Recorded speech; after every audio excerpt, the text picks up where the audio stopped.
ఈనాటి మన ధ్యానాంశం రోమీలు రాసిన పత్రిక 8:28. మన జీవితంలో దేవుడు అనుమతించే మంచి అయినా చెడు అయినా మన మేలు కొరికే అని ఈ వాక్యం ద్వారా దేవుడు మాట్లాడుతున్నాడు. ప్రభువునందు ప్రేమైన వారలారా, దేవుని ప్రేమించుట అంటే దేవుని మాటకు లోబడ్డం. దేవుని వాక్యాన్ని ఎవడు గైగొంటాడో వానిలో దేవుని ప్రేమ నిజముగా పరిపూర్ణమవుతుంది. 1 యోహాను పత్రికలో 2వ అధ్యాయం 5వ వచనములో ఈ వాక్యం రాయబడి ఉంది.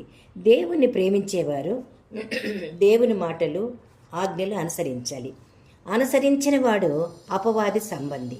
1 యోహాను 3వ అధ్యాయం 4వ వచనములో ఆజ్ఞను అనుసరించటయే దేవుని ప్రేమించటమని మనం అర్థం చేసుకోవాలి. దేవుని వాక్యానుసారంగా జీవించే వారి జీవితంలో మేలుకే గాని కీడుకు చోటు లేదు. అంతేకాదు, కీడు కలగకుండా దేవుడు ఆ కీడుని మేలుగా మార్చేస్తాడు. పరిశుద్ధ గ్రంథంలో యోసేపు జీవితంలో ఈ సత్యాన్ని మనం గమనించగలం. యోసేపు అన్నలు అతనిని ద్వేషించి ఐగుప్తు వ్యాపారస్తులకు అమ్మివేశారు. అయితే యోసేపుకు మేలు కలిగింది.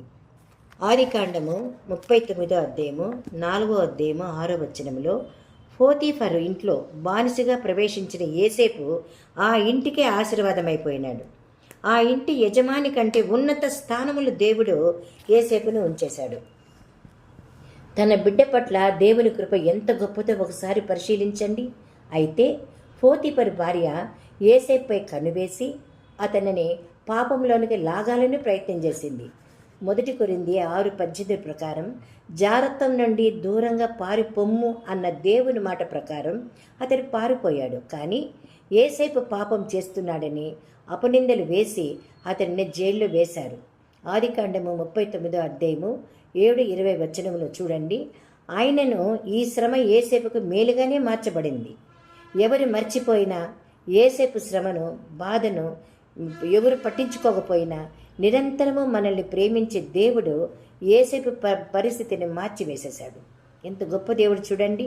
మనల్ని ఎవరు పట్టించకపోయినా పర్వాలేదు, మన పరిస్థితిని, మన బాధను, మన వేదనను, మన కన్నిటిని చూసే తండ్రి మనతో ఉన్నాడని అది ఎప్పుడూ మనం మర్చిపోకూడదు.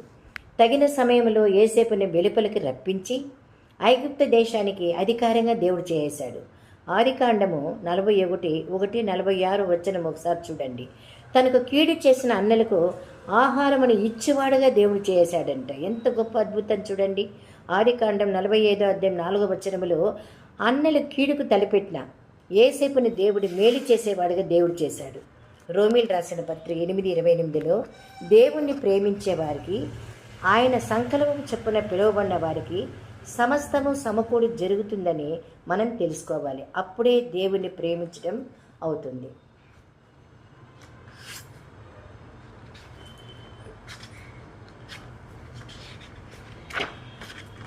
జాన్ బన్నెన్ అనే ఒక సేవకుడు తన సువార్తను ప్రకటిస్తున్నాడని 2 సంవత్సరాలు జైల్లో పెట్టారు. ఈ దైవజనుడు కృంగిపోలేదు, ఏడ్చలేదు, బాధపడలేదు. నా గతి ఇంతే అని ఏడుస్తూ కూర్చునక ఇదంతా నా మేలుకే దేవుడు చేశాడని ఆయన మనసులో అనుకుని, దేవుని మీద పూర్తిగా అనుకుని, జాన్ బన్నెన్ను ప్రపంచ ప్రఖ్యాతి పొందిన బైబిల్ తర్వాత ప్రతివారు చదవలసిన ప్రాముఖ్యమైన గ్రంథం యాత్రికుని ప్రయాణం అనే పుస్తకాన్ని వ్రాయడానికి దేవుడు సహాయం చేశాడు. నన్ను జైల్లో దేవుడు పెట్టాడు కనుకనే నేను ఇలాంటి పుస్తకంను వ్రాయగలనని ఈ సేవకుడు చెప్తున్నాడు.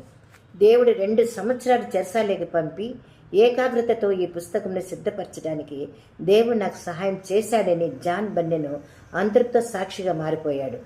సాతానుడు మనకు కీడును నష్టాన్ని కలిగించడానికి చూస్తాడు. అయితే మన తండ్రి అయిన యేసయ్య ఆ కీడును మేలుగాను నష్టాలను దీవెనలుగాను మార్చుతాడు. మనం కష్ట పరిస్థితుల్లో మనల్ని దేవుడు నడిపించినప్పుడు దిగులు పడకుండా, ఏడ్చకుండా, కురింగిపోకుండా, బాధపడకుండా ఇరుకులో విశాలతని కలిగించే దేవుడి వైపే మనం చూడాలి. నా ప్రియమైన వాళ్ళారా, దేవుడు ప్రేమించే వారికి సమస్తముని మేలు కొరకే జరిగిస్తాడు. కనుక మన జీవితంలో కలుగు ప్రతి శోధనకు, కష్టాలకు భయపడి కృంగిపోకుండా సమస్తమును మన మేలు కొరకు మార్చగలిగిన ప్రభువు వైపే చూస్తూ సంతోషంతో ముందుకు సాగిపోదాం. అట్టి కృప దేవుడి మనకందరికీ దయచేయునుగాక. ప్రార్థన చేసుకుందాం.